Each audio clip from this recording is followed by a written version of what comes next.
Touchdown, Tiger! The shot is up. It's a free ball for the Tigers.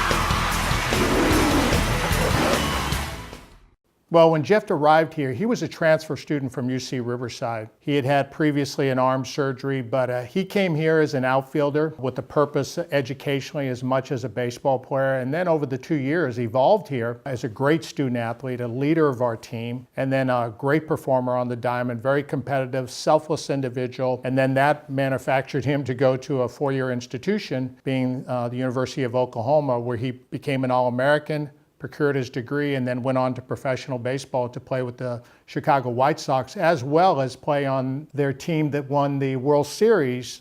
Did not participate in the World Series, but had a big factor and pitched for them at that time. I think what makes Jeff he would never consider, and I don't, anybody more special than the next person. But what he does is he does the things that coaches preach about that they don't want their players to do. He doesn't take each day for granted. He stays on task, is more concerned with the effort level. He keeps evolving. He keeps learning. He's got other people's concern more in his mind than he does his personal agenda. He inspires to teach people the attitude they need to be successful on a daily basis. The good thing is he found baseball, or baseball found him. And baseball is better for having Jeff involved in it, not only previously as a player, but what he's done as I don't consider it coaching, I consider it mentoring, but I think he just loves inspiring people, educating them. Oh, he loves the game immensely, and what the game can bring and how people can challenge themselves beyond what their beliefs are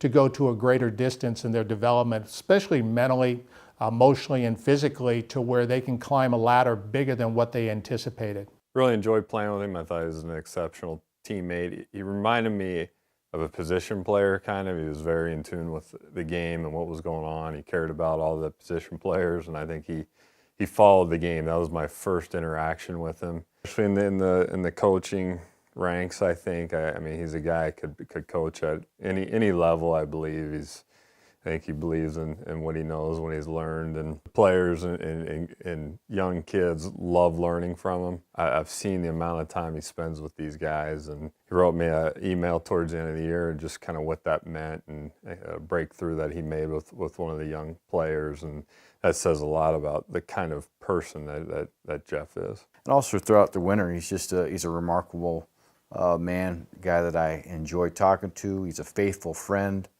He's a servant type, and he's the one that more or less invests into you.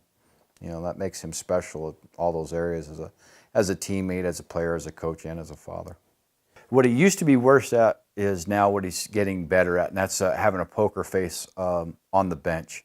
He was not very good at hiding his emotion. He still will have some bursts on the bench, but before it would be a bad call, and he would go irate, and so now he's getting older. I think he has younger kids, and so that'll teach you to be a little bit more patient, but he was bad at being patient and a bad poker face. You knew he wore his emotions on his sleeve.